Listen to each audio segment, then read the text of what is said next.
नमस्कार येवकार सगळ्यांक प्रुडंट मिडियान 54वा भारतीय आंतरराष्ट्रीय चित्रपट महोत्सव चालू असा। विविध प्रकारचे चित्रपट आमकां पळोवपाक मेळटा, विविध सेक्शन्स आसात आणि या 6-7 दिसां भितर आमकां जितके कलाकार पळोवपाक मेळ्ळे त्या सगळ्या कलाकारांक आमी तुमच्या मुखार हाडले। विविध प्रकारची चर्चा आमी त्यांच्या वांगडा केली।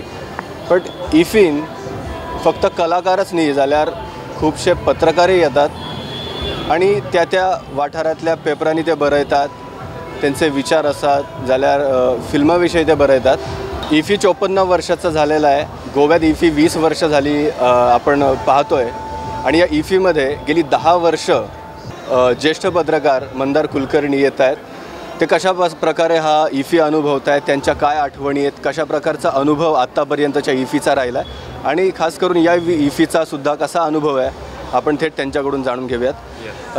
मंदार दादा, तुमचं स्वागत प्रथम। थँक्यू। कसा पाहताय एकंदर इफी? सर्वप्रथम तुम्ही ज्या वेळेला इफीमध्ये आला होतात कसा होता त्यावेळेसचा इफी?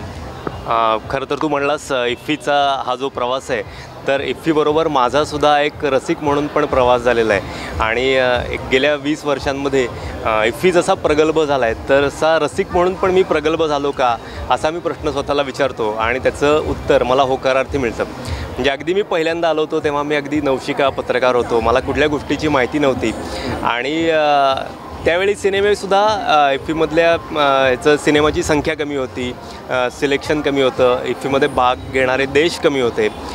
गेल्या काही वर्षांमध्ये हा सगळा संख्या वाढली आहे, देशांची संख्या वाढली आहे, प्रत्येक सिनेमाचं प्रीमियर करणाऱ्या चित्रकर्मींची संख्या वाढली आहे। तर त्याच्याबरोबर रसिक म्हणून पण मी प्रगल्भ होतो असं मला वाटतं। कारण काय असतं की सिनेमा बघण्याची एक दृष्टी असते आणि ती दृष्टी आपल्याला कधी मिळाली हे आपल्याला सांगता येत नाही। तर ती दृष्टी मिळण्याचा एक पॉईंट असतो, तर तो पॉईंट कधी येतो आपल्या आयुष्यातही सांगता येत नाही, पण आणि तो कधी आला आहे हे आपल्याला कळतही नाही, पण तो पॉईंट येऊन गेल्यानंतर आपल्याला कळतं की आपल्याला ती दृष्टी आली आहे। तर तसा तो पॉईंट गेल्या काही वर्षामध्ये माझ्या आयुष्यात आला आहे असं मला वाटतं आणि सिनेमा बघण्याची दृष्टी पण मला मिळाली असं मला वाटतं। सुरुवातीला अगदी तुम्ही पत्रकारितेमध्ये आला होतात, पहिलं वर्ष असेल इफीचं, तुम्ही सिनेमाबद्दल लिहित होतात। कशा प्रकारे तुम्ही सिनेमा या कलेकडे सुद्धा तुम्ही स्वतः त्याच्यानंतर अभ्यासू वृत्तीनं पाहायला लागलात? कशा पद्धतीनं तुम्ही ती अभ्यासू वृत्ती आत्मसात केली?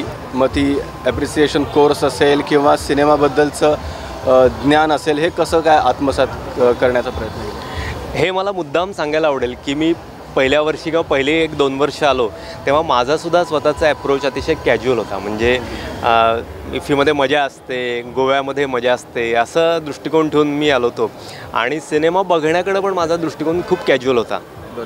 पहिल्या 2 वर्षानंतर माझ्या असं लक्षात आलं की हे असं चालणार नाही। आपल्याला जर खरंच आपल्याला इफ्फी खऱ्या अर्थानं आपल्याला तो एन्जॉय करायचा असेल तर सिनेमा बघण्याचा दृष्टिकोन आपल्याला विकसित करायला पाहिजे। मग मी काय केलं की थोडासा एक आमच्या पुण्यामध्ये एक चित्रपट रसग्रहण शिबिर म्हणून असं मराठीमध्ये 8 दिवसाचं राष्ट्रीय चित्रपट संग्रहालयामध्ये NFAI तर ते मी शिबिर पहिल्यांदा केलं आणि त्या 8 दिवसाच्या शिबिरानंतर मला थोडंसं वाटलं की अरे आज असाच सिनेमा असतो आणि असा तो बघायचा असतो। पण मग अजूनही वाटलं की हेही आपलं शिक्षण तेवढंसं पुरेसं नाही आहे। मग मी त्यानंतर FTIमध्ये 1 महिन्याचा पूर्ण वेळाचा फिल्म ॲप्रिसिएशन कोर्स असतो तो केला आणि तो केल्यानंतर मी पूर्ण रजा काढून तो केला। तर तो कोर्स केल्यानंतर मला खूप या सिनेमाकडे बघण्याची एक चांगली दृष्टी मिळाली आणि मला एक अगदी आवर्जून नमूद करावंसं वाटतं की कुठलाही सिनेमा असतो ना तर आपण नाटकाचं उदाहरण घेऊया की नाटकाचं कसं असतं, क्रू 20 जणांचं असेल, 25 जणांचं सगळं मिळून। सिनेमाचा क्रू हा 100, 125, 300, 1000 अशा लोकांचा असतो आणि या सगळ्या लोकांनी त्या सिनेमांमध्ये त्यांच्या आयुष्याचे अक्षरशः 3 ते 4 महिने दिलेले असतात। तर या सगळ्या सिनेमांमध्ये या सगळ्या लोकांची खूप मेहनत असते। तर ती मेहनतसुद्धा त्या मेहनतीला रिस्पेक्ट देण्याचा पण एक गोष्ट असते। तर ती गोष्ट या फिल्म ॲप्रिसिएशन कोर्समधनं कळाली आणि जेव्हा ती गोष्ट कळाली तेव्हा या सिनेमाकडं आपण आणखीन सजगपणे बघायला पाहिजे हे पण लक्षात आलं। जसं की आपण पाहतो की फिल्म ही खूप महागडी कला आहे। तुम्ही जसं सांगितलं की हजारापर्यंत सुद्धा क्रू त्याच्या एका चित्रपटाच्या निर्मितीसाठी लागतो, पण ज्या वेळेला याच सिनेमा निर्मितीच्या प्रक्रियेकडे जेव्हा आपण बघतो की बाबा इतका खर्च होतो तर आत्ताची जी निर्मितीची प्रक्रिया आहे ती कशा पद्धतीनं बदलत चालली आहे दिवसेंदिवस किंवा वर्षानुवर्ष? पूर्वीचा खर्च असेल किंवा पूर्वीचा क्रू असेल आणि आताचा क्रू कशा पद्धतीनं वाटतं? ते थोडंसं अर्थकारण आणि तांत्रिक गोष्टी आहेत ना, त्याच्यापेक्षा मला असं वाटतं की इफ्फीमध्ये आपल्याला लक्षात काय येतं बघ, की एकीकडं आपण म्हणतो की असं 1000 जणांचा क्रू आहे आणि त्यांनीसुद्धा तितक्याच पॅशनेटली एखादा सिनेमा तयार केलेला आहे आणि त्याचवेळी अतिशय कमी क्रूमध्ये कमी रिसोर्सेसमध्ये पण सिनेमा तयार करू शकता येतो, हेही आपल्याला इफ्फीमध्ये कळतं. ते इफ्फीचं वैशिष्ट्य आहे. म्हणजे आत्ता मगाशी आपण चर्चा करत होतो की once upon a time in ॲडोले असं काहीतरी नाव त्या सिनेमाचं होतं, पेरूचा सिनेमा होता. तर त्याच्यामध्ये अगदी कमीत कमी लोकांमध्ये त्यांनी तो सिनेमा केला होता. एका पर्वताच्या त्या शिखराच्या जवळ -16 डिग्री सेंटीग्रेडमध्ये आणि नॉन ॲक्टर्सना घेऊन त्यांनी तो सिनेमा तयार केला होता. तर ही जी पॅशन आहे ना, तर ही जी सिनेमा बनवण्यामागची पॅशन आहे ना, ही पॅशन आपल्याला या इफ्फीमध्ये कुठंतरी बघायला मिळते. कुठलाही सिनेमा असो, कुठलाही कलाकार असो, तर तो पॅशनेटली या सगळ्या गोष्टींकडं बघतो, पॅशनेटली काम करतो. ते आपल्या या सगळ्या 300-350 चित्रपट आहेत त्यातनं आपल्याला लक्षात येतं. म्हणून मला असं वाटतं की प्रत्येकानं शक्य असेल तेव्हा केव्हा तरी या इफ्फीमध्ये सगळे सिनेमे बघितले पाहिजेत. बरोबर. इफ्फी म्हटलं की विविध प्रकारचे सेक्शन्स, विविध प्रकारचे सिनेमे, वर्ल्ड सिनेमा प्रामुख्यानं, कारण आपण भारतीय सिनेमा तर इथे बसून अनुभवतोच, आपल्याला बघायला मिळतोच. पण वर्ल्ड सिनेमा जेव्हा आपण पाहतो त्यावेळेला तुम्हाला काय फरक जाणवतो? कारण आपल्याला एक माझं पर्सनल सांगतो तुम्हाला की मी इफ्फी गेली 6 वर्ष बघतोय. मला कसला सिनेमा आवडतो याची मला टेस्ट कळली आहे की मला या प्रकारचा सिनेमा आवडतो. तसं तुम्हाला गेल्या 10-12 वर्षामध्ये तुम्हाला तुमची टेस्ट कळली आहे का की तुम्हाला कशा प्रकारचा सिनेमा आवडतो किंवा तुमच्या स्वतःच्या आवडीबद्दल काय सिनेमाच्या? मी अगदी खरं सांगू तर मला या सगळ्या सिनेमांमध्ये मी काय बघतो असं मला कोणी प्रश्न विचारला तर मी या सगळ्या सिनेमांमधली माणसं बघतो. तर ह्या सगळ्या सिनेमांमध्ये वेगळ्या वेगळ्या स्तरातली, वेगळ्या वेगळ्या जातीची, वेगळ्या वेगळ्या धर्माची, वयाची माणसं, त्यांच्या आयुष्यामध्ये कुठला तरी एखादा गोष्ट होते, त्यांचं सगळं आयुष्य बदलून जातं किंवा त्यांच्यापुढे एखादी अशी काहीतरी समस्या येते आणि त्यांच्यापुढे जीवन मरणाचा प्रश्न उभा राहतो. मग ते या सगळ्या गोष्टीकडं कशा प्रकारे त्या समस्यांना सामोरं जातात, त्या प्रश्नांना सामोरं जातात, त्या प्रश्नातनं ते बाहेर येतात का, समस्येतनं बाहेर येतात का, की ते त्यातच अडकून बसतात, हे ते सगळे लेखक दिग्दर्शक दाखवत असतात. आणि तो एक प्रकारे असा तुम्हाला घुसमटवून टाकणारा आणि तुम्हाला पूर्ण असा स्तंभित करणारा, चकित करणारा, विचार करायला लावणारा असा अनुभव असतो. तो अनुभव बघायला मला फार आवडतो. तर तू म्हणलास टेस्ट तुमची सिनेमाची कुठली आहे, तर तुम्हाला कुठल्या सिनेमाची टेस्ट नसणं हीच तुमची टेस्ट असायला पाहिजे हे आपल्याला इफ्फीमध्ये कळतं.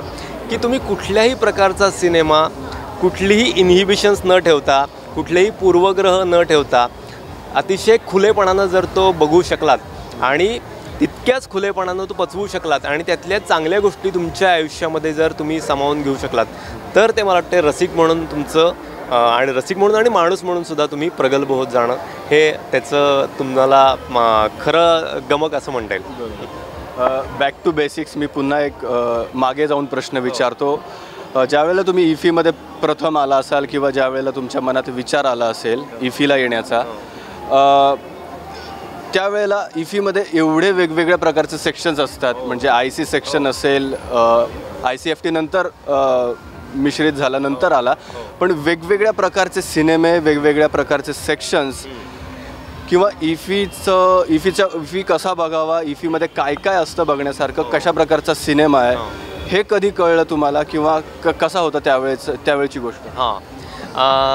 आता इफ्फीमध्ये कसं असतं बघ की काही वेळा एखाद्या सिनेमाला डेडिकेट केलेला असतो. म्हणजे समजा दक्षिण कोरिया असेल तर ते कोरियन थ्रिलर्स सिनेमे असतात, कंट्री फोकस असतो. किंवा इराण हा फोकस असेल तर तिथं थोडंसं लहान मुलांचं भावविश्व उलगडणारे सिनेमे असतात. जपान असेल, चीनमध्ये जसे आपल्या भारतात सिनेमे बनतात इमोशनल, तसे चीनमध्ये पण इमोशनल संवेदना असणारे असे पण सिनेमे असतात. तर थोडंसं त्या सगळ्या देशांच्या चित्रपटांचा एक विशिष्ट असा जॉनर असतो. तो जॉनर थोडासा लक्षात घेऊन मग ते कंट्री फोकसचे सिनेमे बघायचे. किंवा कसं असतं की काही वेळा आता जसं यावेळचं आहे की रिस्टोर्ड क्लासिक्स, म्हणजे श्यामची आई हा सिनेमा आपण कधी बघितला असेल, आपण अगदी म्हणजे खूप लहान असू, ज्यावेळी आपल्याला काही फारसं कळतच नव्हतं तेव्हा तोच सिनेमा आत्ता पुन्हा इथं आला आहे. तर या सिनेमाकडं आपण आता वेगळ्या आचार्य अत्रेंचा 50 वर्षापूर्वीचा सिनेमा तो NFDCनं रिस्टोअर केला आणि तो यंदा रिस्टोर्ड क्लासिक्स नावाचा एक सेक्शन आहे. तर त्या सिनेमाकडं आता आपण प्रगल्भपणे बघू शकतो का, हे जर तुम्हाला कळायचं असेल तर तुम्ही तो बघू शकता. त्याच्याबरोबर इंटरनॅशनल कॉम्पिटिशनचे सिनेमे असतात, वर्ल्ड सिनेमे असतात, पण थोडंसं मास्टरपीसेस असतात. मला असं वाटतं एखादा सिनेमा निवड करण्यापूर्वी थोडंसं गुगलवर त्याची थोडीशी माहिती जर आपण घेतली ना तर तो आपल्याला म्हणजे त्याची निवड करायला जास्त योग्य होतं.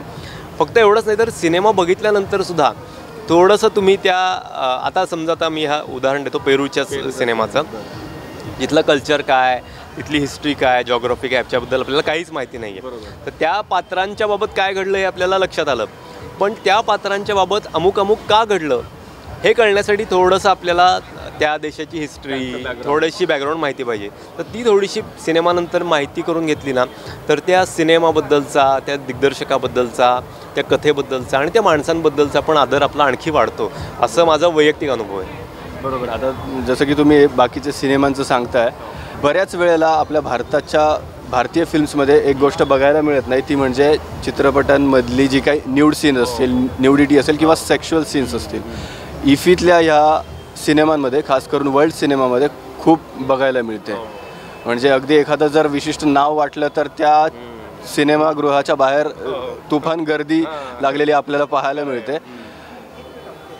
हे अशा प्रकारचे सिनेमे तुम्हाला त्याची अनुभूती किंवा एक वेगळ्या दृष्टीनं आपण त्याच्याकडे कसं पाहावं किंवा तुमचा अनुभव कसा होता या वेगळ्या सिनेमाच्या संदर्भात? कारण वर्ल्ड सिनेमा जर आपण बघितला तर ती त्यांची जीवनशैलीचे आपण फक्त आपल्या इकडे ती उघडपणे दाखवत नाही, त्यांना उघडपणे दाखवायला त्यांच्या देशामध्ये तसं काही बंधनही नाही आहे. बरोबर आहे. इफीचं हे वैशिष्ट्य पण आहे की म्हणजे अनेक लोक विचारतात काय सीन बघितले का नाही तुम्ही अमुक. बरोबर.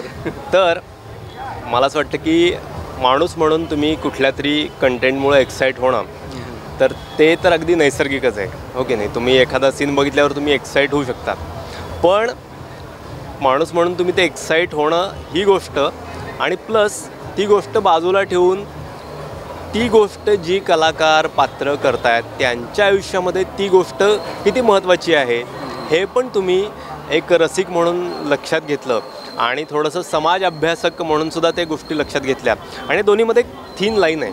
तर ती थीन लाईन कुठं संपायची आणि कुठं ती सुरू करायची हे तुम्हाला कळलं ना तुम्ही या गोष्टीकडं पण प्रगल्भपणे बघूच शकता. म्हणजे पॉन सिनेमा बघणं आणि इफीमधल्या सिनेमामधला न्यूड सीन बघणं यात खूप जमीन आसमानाचा फरक आहे. म्हणजे त्याच्यामध्ये एखादा सीन ते दाखवतात तर तो अक्षरशः कथेची गरज असते म्हणून तो दाखवतात किंवा त्या देशामध्ये त्या गोष्टीबाबत काही इनहिबिशन नाही म्हणून दाखवतात. पण जेव्हा तो सीन येतो तेव्हा त्या सीनवर तो सिनेमा बेतलेला नाही आहे. तर सिनेमातल्या पात्राच्या प्रवासामधला हा एक टप्पा आहे आणि त्या टप्प्यावर तो माणूस पुढे गेलेला आहे. तर तो फक्त टप्पा तुम्ही लक्षात ठेवायचा आहे का त्या माणसाच्या पात्राचा प्रवास लक्षात ठेवायचा आहे हे तुम्ही लक्षात ठेवलं पाहिजे. जर तुम्ही त्या टप्प्यावरच थांबलात तर तुम्ही माणूस म्हणून पण थांबल्याचं तुमचं ते लक्षण आहे. तुम्ही थोडंसं त्या टप्प्याकडे बघा तुम्हाला माणूस म्हणून नैसर्गिकपणे, पण त्याच्याबरोबर त्या पात्राच्या प्रवासाकडे पण तुम्ही बघितलं पाहिजे. कारण तुम्ही बघा की असे सीन असतात ते किती असतात 1 मिनिट 2 मिनिट, तर तो त्या पात्राच्या प्रवासातला एक टप्पा आहे तो बघायचा आणि पुढं जायचं. खरं तर काल अशाच प्रकारचा एक सिनेमा होता, सिनेमाचं थेट नाव होतं हाऊ टू हॅव सेक्स आणि झुंबड उडाली होती त्या चित्रपटगृहाच्या बाहेर. पण एक माझा मित्र होता तो त्या सिनेमासाठी गेला होता आणि त्यांनी सांगितलं की कशा पद्धतीनं करू नये हे त्या सिनेमामध्ये दाखवलं आणि एकही तशा प्रकारचा म्हणजे सीन तशा प्रकारचा अगदीच दाखवलं नाही. म्हणून मी तुम्हाला हा प्रश्न विचारला. मी एक हे सांगू का याला जोडून की मी जेव्हा कॉलेजमध्ये होतो ना तर आत्तासारखे असे काही ए सर्टिफिकेटवाले सिनेमे त्या काळात नसायचे. तर त्या काळात गंमत असे असायची की ए सर्टिफिकेटच्या सिनेमाची पोस्टर्स गावात लावलेली असायची. तर पोस्टरवर जे चित्र आहे ते त्या पिक्चरमध्ये कधीच नसायचं. म्हणजे हा फक्त एक त्यामुळं अशा पिक्चरच्या नावाला तुम्ही बोलून अजिबातच जाऊ नये.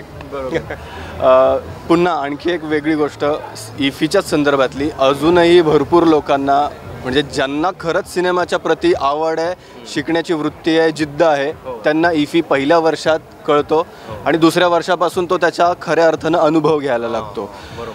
इफी कसा बघावा, कसं सांगाल थोडक्यात? इफीमध्ये हे असतं, अशा प्रकारचे सेक्शन्स असतात, इफी कसा बघावा? मी म्हणलं तसं ना की एक दृष्टी विकसित व्हायला लागते. तर पहिलं वर्ष मी एक विद्यार्थ्यांना सांगेन की पहिलं वर्ष तुम्ही असाल ना तर ते आपण म्हणतो ना एखादी गोष्ट देवाला वाहून टाकायची. पहिलं वर्ष तुम्ही जस्ट रँडमली बघा, देवाचा रँडमली बघा तुम्ही, काय जसं तुम्हाला होईल तसं. त्यानंतर पुढचं वर्ष आहे ना, आता इफ्फी झाला 54, त्यानंतर 55 इफ्फी आहे. 54 इफ्फी ते 55 इफ्फी याच्यामध्ये वर्षाचं अंतर आहे. तर या वर्षामध्ये तुम्ही जे सिनेमे बघितलेत त्याच्याबद्दल थोडंसं वाचू शकाल का, त्याच्याबद्दल थोडीशी आणखीन माहिती घेऊ शकाल का, किंवा जे जे सिनेमे बघितले त्याचं वैशिष्ट्य काय आहे हे तुम्ही जाणून घेऊ शकाल का, हे तुम्ही बघा. वर्षभर तुम्ही थोडासा याच्याकडे अभ्यास म्हणून बघा. आणि जेव्हा तुम्ही अभ्यास म्हणून बघाल ना तेव्हा तुम्ही बघितलेले जे सिनेमे आहेत ना त्यातलाच एखादा पैलू असा पण होता हे तुम्हाला त्या अभ्यासातनं लक्षात येईल. अनेकदा आपण एखादा सिनेमा बघतो त्यानंतर त्यातला एखादा पैलू आपल्याला 6-6 महिन्यांनी लक्षात येतो की अरे अच्छा, दिग्दर्शकाने ती जागा अशी घेतली होती. तर ती थोडीशी तुम्ही जर एक अभ्यासक म्हणून तो वर्षाचा काळ दिला ना तर पुढच्या वर्षी तुम्ही जेव्हा बघाल तेव्हा तुम्ही जास्त उघड्या डोळ्यांनी त्या सिनेमाकडे बघू शकाल. आणि मी म्हटलं तसं ना थोडंसं सिनेमा ही जशी काय म्हणतात कॅज्युअली घेण्याची गोष्ट आहे. म्हणजे जसं आपण पॉपकॉर्न खात सिनेमे बघतो ते सिनेमे वेगळे आणि इफ्फीमध्ये येणारे सिनेमे वेगळे. तर ते सिनेमे तुम्ही कॅज्युअली घ्या. काय कडक सिंग, काय सलमान खानचे सिनेमे, गदर, अमुक तमुक. पण इथं जेव्हा तुम्ही येता तेव्हा इथं शेकडो लोकांनी पॅशनेटली त्यांचं सगळं सर्वस्व ओतून, त्यांचं घरदार सगळं गहाण ठेवून, त्यांच्या बाकीच्या सगळ्या गोष्टी ठेवून फक्त त्या सिनेमाची गोष्ट मला दाखवायची आहे अशी पॅशन घेऊन तयार केलेले सिनेमे आहेत. जगभरातले सिनेमे आहेत. कुठला तरी मोरोक्कोतला दिग्दर्शक आहे, कुठला तरी पेरूमधला एखादा लेखक आहे, कुठली तरी दुसऱ्या कुठल्या तरी उरुग्वेमधली एखादी अभिनेत्री आहे, इराणमधला आहे, इस्रायलमधला आहे. तर या सगळ्या लोकांनी अतिशय पॅशनेटली मनापासून केलेले हे चित्रपट आहेत. त्यासाठी त्यांनी खूप त्यांच्या आयुष्यातला महत्त्वाचा भाग खर्च केलेला आहे. तर त्यामुळं ती जाण ठेवून तुम्ही हे सगळे सिनेमे बघितले पाहिजेत. मागच्या वर्षी एक सिनेमा होता, मला तर त्याचं नाव आठवत नाही, तर तो एक सिनेमा तयार करण्यासाठी त्या माणसानं 8 वर्ष लावली. 8 वर्षात त्या माणसानं फक्त एक सिनेमा तयार केला. म्हणजे या सिनेमामागं त्याची किती मेहनत आणि त्याचं किती डेडिकेशन असेल हे आपण हे आपल्या लक्षात येतं. तर तसं तुम्ही लक्षात घ्या. त्या माणसानं 8 वर्ष घातली असतील, पण असे कितीतरी दिवस घालणारे हे सगळे लोक आहेत, जगभरातले लोक आहेत. तर या सगळ्या लोकांचं डेडिकेशन, पॅशन आणि त्यांचं समर्पण या चित्रपट या कलेविषयीचं हे सगळं लक्षात घेऊन मग तुम्ही हे सिनेमे बघा. मग तुम्हाला त्यांचा आस्वाद घेता येईल. चित्रपट बघणं, चित्रपटाचा आस्वाद घेणं ही सुद्धा एक कला आहे. तर ती कला तुम्हाला शिकता आली पाहिजे. बरोबर. जसं की तुम्ही मगाशी फिल्मची नावं सांगितलीत, अगदी कधी काळी तुम्ही पाहिलेला तो सिनेमा असेल इफीमध्येच. गेली 10-12 वर्ष तुम्ही येत आहे. ह्या काळामध्ये तुम्हाला यावर्षीचे सिनेमा, तर मी विचारणारच आहे की यावर्षी कुठला सिनेमा आवडला, कुठला चांगला वाटला, कोणता तो सिनेमा होता. पण या 10 वर्षांच्या काळातला कुठले असे लक्षात राहिलेले सिनेमे आहेत आणि कोणकोणते सिनेमे आहेत, किती सिनेमे होते ते? आत्तापर्यंत बघितलेल्यापैकी 2 सिनेमाचा मी उल्लेख करेन. एक म्हणजे शॉपलिफ्टर्स नावाचा एक सिनेमा होता की त्याच्यामध्ये एकमेकांशी काहीही नातं नसणाऱ्या 5 जणांच्या कुटुंबाची ती कहाणी होती आणि हे सगळे चोर असतात. तर ते सगळे लोक कसे एकत्र आले असतात, त्या सगळ्या लोकांच्या आयुष्यातल्या अशा कुठल्या समस्या असतात ज्याच्यामुळे ते एकत्र आलेले असतात, मग ते लोक पुढं पण एकत्र राहतात का, हे सगळं त्या सिनेमामध्ये दाखवलं होतं. आणि तो अनुभव मला अक्षरशः असा काय म्हणतात माणूस म्हणून जाळणारा अनुभव होता. कारण एखादं लोकांच्या गटामध्ये इतक्या प्रकारचं त्यांचं आयुष्य समस्येनं ग्रासलेलं असू शकतं हे या सिनेमामध्ये मला कळलं होतं. पण तो सिनेमा जबरदस्त होता. तो नाही, याच्या आधी झाला होता. तो कुठे मिळाला तुम्ही जर OTT प्लॅटफॉर्मवर वगैरे तर नक्की बघा, शॉपलिफ्टर्स. आणि अजून एक सिनेमा होता पार्टी नावाचा. अक्षरशः मला वाटते 50-60 मिनिटाचा सिनेमा होता. त्याच्यामध्ये 7-8 पात्र होती आणि जबरदस्त म्हणजे एखादा थ्रिलर कसा असतो ना की खाट खाट खाट त्याच्यामध्ये सतत अशा वेगळ्या वेगळ्या घटना होतात. इतका जबरदस्त सिनेमा, पूर्ण ब्लॅक अँड व्हाईट सिनेमा, फक्त 50-60 मिनटाचा आणि एवढ्या सगळ्या पात्रांच्या आयुष्यामध्ये प्रत्येकाच्या वेळी अशा वेगळ्या वेगळ्या कलाटणे येणार आहे. म्हणजे आपण एखादं नाटक बघतो ना तशा प्रकारचा तो सिनेमा होता. तो पण तुम्ही जरूर बघा, शॉपलिफ्टर्स आणि पार्टी. आणि यावर्षीचं तू मला विचारशील तर हाऊस ऑफ जेरुसलेम नावाचा एक सिनेमा होता. तो माझ्याबरोबर आणखीन जे इतर चित्रकर्मी होते त्या सगळ्यांना पण खूप आवडला. इस्रायलमधली गोष्ट होती आणि विशेषतः आत्ता इस्रायल आणि हमास यांच्यामध्ये जे युद्ध चाललेलं आहे त्याच्या बॅकग्राऊंडवर त्या इस्रायलमध्ये सगळं काय म्हणतात, ख्रिश्चन, मुस्लिम, ज्यू यांचं सगळं एक ते एकमेकांमध्ये मिसळलेलं कल्चर आहे. त्याच्यामुळे सगळ्या लोकांना एकमेकांच्या काय काय समस्या भेडसावतात आणि त्याच्यामुळं एखाद्या माणसाच्या आयुष्यावर किती गंभीर परिणाम होऊ शकतो, गहन परिणाम होऊ शकतो ते त्या सिनेमामध्ये दाखवलं होतं. त्यामुळं तोही सिनेमा मला प्रचंड आवडला होता, हाऊस ऑफ जेरुसलेम. बरोबर. खरं तर वर्ल्ड सिनेमा हे असे सिनेमे असतात ज्याच्यामुळे आपल्याला तिकडचा भूभाग म्हणजे प्रदेश नेमका कसा आहे, त्यांची भाषा कशी आहे, त्यांची संस्कृती कशी आहे किंवा त्यांचं एकंदर राहणीमान कसं आहे आपल्याला निदान ते तरी बघायला मिळतं, ते तरी अनुभवायला मिळतं. कारण मी पण बरेचसे सिनेमे असे बघितले, एकदम पोलंडच्या गाव कसं आहे, पोलंडची तिथली गावातली मुलं कशी आहेत आपल्याला ते पाहायला मिळतं. दुसरा एक महत्त्वाचा प्रश्न, तुम्ही स्वतः फिल्मविषयी लिहिता, तर हे लिहिण्याचं काय गणित आहे? कारण मी स्वतः अनेक समीक्षकांची समीक्षण वाचतो चित्रपटाच्या संदर्भात आणि भरपूर मला आवडणारे समीक्षक आहेत की आपण जरी तो सिनेमा नाही पाहिला तरी त्याचं तो नुसतं समीक्षण जरी वाचलं तरी तो अख्खा सिनेमा आपल्याला पाहिल्यासारखा वाटतो आणि ते सगळं आपल्याला मिळतं की आपण सिनेमा बघितल्यासारखी आपल्याला दृष्टी मिळते. तर इफीमध्ये याच्या आधी जेव्हा कधी तुम्ही, आता सध्या तरी मला असं वाटत नाही की तुम्ही ऑफिशियली येऊन लिहिताय म्हणून, पण आधीचा काय अनुभव आहे समीक्षण लिहिण्याच्या संदर्भातला? एक मला अगदी म्हणजे इफ्फीचे सिनेमे जे बघतात आणि इफ्फीविषयी वाचतात त्यांना नक्की सांगायला आवडेल मला की बाकीच्या सिनेमाचं परीक्षण लिहिणं आणि इफ्फीमधल्या सिनेमाचं परीक्षण लिहिणं याच्यामध्ये खूप फरक असतो. कारण बाकीच्या सिनेमामधले कसं असतं, कलाकार माहिती असतात आपल्याला, तंत्रज्ञ माहिती असतात, मला माहिती असतात ते आणि आपल्या प्रेक्षकांना पण माहिती असतात नाही का. म्हणजे अक्षय कुमारचा मी समजा एखादा सिनेमा बघितला तर मी अक्षय कुमारच्या अभिनयाचं कौतुक करीन, हिमेश रेशमियाचं म्युझिक असेल तर त्याचं संगीत चांगलं आहे असं म्हणेन, त्यातलं अमुक गाण्यामध्ये बीट चांगले आहेत असं सांगेन, त्याचं काय सौंदर्य उलगडून दाखवेन. पण आता इफ्फीमधल्या या सिनेमामधल्या मला कलाकाराचं नाव माहीत नाही, मला दिग्दर्शकाचं नाव माहीत नाही आणि मला समजा तो पिक्चर बघितल्यानंतर माहीत झालं तरी माझा जो वाचक आहे त्याला ते माहीत असेलच असं नाही. कारण इफ्फीमधला हा जो सिनेमा आहे तो माझा वाचक आहे, तो वाचेलच त्याच्याविषयी किंवा तो सिनेमा बघेलच याची शक्यता फारच कमी आहे. अशा वेळी हा जो सिनेमा मी बघितला आहे आणि त्या सिनेमा बघितल्यामुळं माझ्या मनावर जे परिणाम झाले आहेत ते परिणाम मी जर त्या माझ्या सगळ्या परीक्षणामध्ये दाखवले, त्या चित्रपटातलं सौंदर्य उलगडून दाखवलं आणि जसं म्हटलं तसं थोडंसं वाचून त्याचे सगळे धागेदोरे, सामाजिक धागेदोरे, सामाजिक विश्लेषण, त्या देशाच्या दृष्टीनं त्या विषयाचं, गोष्टीचं, त्या माणसांचं महत्त्व, या सगळ्या गोष्टी जर मी माझ्या परीक्षणामध्ये जर आणल्या आणि त्या सगळ्याचं छानपैकी असं शैलीदार लेखन केलं तर ते वाचकांना जास्त आवडतं असं लक्षात येतं.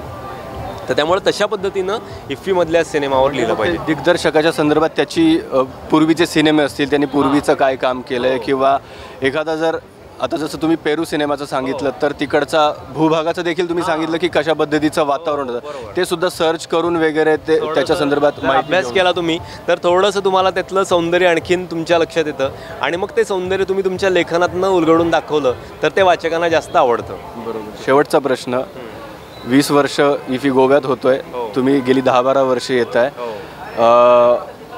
काय बदल जाणवतोय? आधीचा इफी कसा होता आणि टप्प्याटप्प्यांना आत्ता कुठपर्यंत इफी येऊन पोचला आहे? आयोजन मोठ्या प्रमाणावरती चांगलं झालं आहे, चांगलं वाढलं आहे का, काय सांगाल? मी अतिशय पॉझिटिव्ह माणूस आहे त्यामुळे मला या सगळ्या गोष्टींचं पॉझिटिव्हच दिसतं. तर आत्तापर्यंत इफ्फीमध्ये अनेक गोष्टी काही त्रुटी होत्या, त्या त्रुटी दूर करण्याचा प्रयत्न इथल्या आयोजकांनी केला आहे असं मला वाटतं आणि छान आयोजन चाललेलं आहे. प्रेक्षकांच्या बाबतीतच माझी थोडीशी तक्रार अशी आहे की विशेषतः गोव्यातल्या प्रेक्षकांबद्दल की गोव्यामध्ये इतक्या मोठ्या प्रमाणावरचा आंतरराष्ट्रीय स्तरावरचा महोत्सव होतोय आणि इथले स्थानिक लोक मात्र तुलनेनं तेवढे येताना दिसत नाहीत. तर म्हणजे मी समजा पुण्यात हा महोत्सव असता तर पुण्यातले लोक खूप मोठ्या प्रमाणावर आले असते, कारण आपल्यासाठी पर्वणी आहे. तर तुम्ही जसं इतर कुठले महोत्सव असतात त्यांचा आस्वाद घेता तसं तुम्ही इथल्या इफ्फीचा सुद्धा आस्वाद घेतला पाहिजे असं मी गोव्यातल्या लोकांना सांगेन. विशेषतः गोव्यातल्या तरुणांना नक्की मी सांगेन की तुम्ही मोठ्या प्रमाणावर या, कमीत कमी चित्रपट अभ्यासकांनी तरी नक्की आलं पाहिजे. आणि दुसरं एक निरीक्षण मला नोंदवावंसं वाटतं की गेल्या 2-3 वर्षांमध्ये प्रेक्षकांची संख्या म्हणजे गोव्यातल्याच नव्हे तर इतर पण प्रेक्षकांची संख्या थोडीशी कमी झाल्यासारखी मला वाटते. याला म्हणजे एक कारण मला असं वाटतं की OTT प्लॅटफॉर्म्सचा वापर प्रचंड प्रमाणावर वाढलेला आहे. आपल्याला घरामध्येच पिक्चर बघण्याची सवय लागलेली आहे, तर घरातून बाहेर पडून थिएटरमध्ये जाऊन सिनेमा बघण्याची सवय हळूहळू लोकांची कमी व्हायला लागलेली आहे. आणि इफ्फीमध्ये तर पिक्चर बघणं म्हणजे खरं तर एक कष्ट पण असतात ना, कारण कसं आहे एकाच दिवशी तुम्ही 4-4, 5-5 पिक्चर बघत असता. 2 सिनेमांमध्ये खूप कमी अंतर असतं. तुम्हाला मधल्या वेळेत काहीतरी खायचं असतं, चहा प्यायचा असतो, या थिएटरमधून दुसऱ्या थिएटरमध्ये जायचं असतं, चेक इन चेकआउट सगळं करायचं असतं. तर एक कष्ट घेण्याची सवय पण लोकांची थोडीशी कमी होत चालली असं मला वाटतं, म्हणून प्रेक्षकांची संख्या कमी होती आहे. तर ही सगळ्यात मला खेदाची गोष्ट वाटते. तर तुम्ही तसं करू नका. तर तुम्ही इतरांच्या प्रयत्नांना दाद देण्यासाठी तुम्ही आलं पाहिजे. म्हणजे काय म्हणतात, तुम्ही ते सगळे चित्रकर्मी तुम्हाला साथ घालतायत तर तुम्ही त्यांच्या साथ हाकेला ओ द्या आणि तुम्ही दाद द्या तुमची, असं मी सगळ्यांना सांगेन. मंदार सर, खूप खूप धन्यवाद. अगदी छोट्या नोटवरती तुम्ही इथं आलात, आम्हाला इफ्फीच्या संदर्भातला तुमचा अनुभव सांगितलात आणि इफ्फीबद्दलही खूप चांगली माहिती दिलीत. सिनेमा कसा बघावा हे देखील अगदी थोडक्यामध्ये का होईना तुम्ही सांगितलं.